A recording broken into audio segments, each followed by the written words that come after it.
wipe off all the rust off this fenders at the bottom while I still can, because it's still solid. It's just surface right now, but I gotta treat it now. So I'm gonna do that one and that one.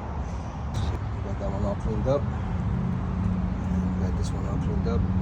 Treated it with a rust reformer to make sure anything I may have missed is treated. And I did it on both sides of the fender. And so Grandpa has a little helper today, right, baby? Yeah. Say hi to the camera. What? Say hi.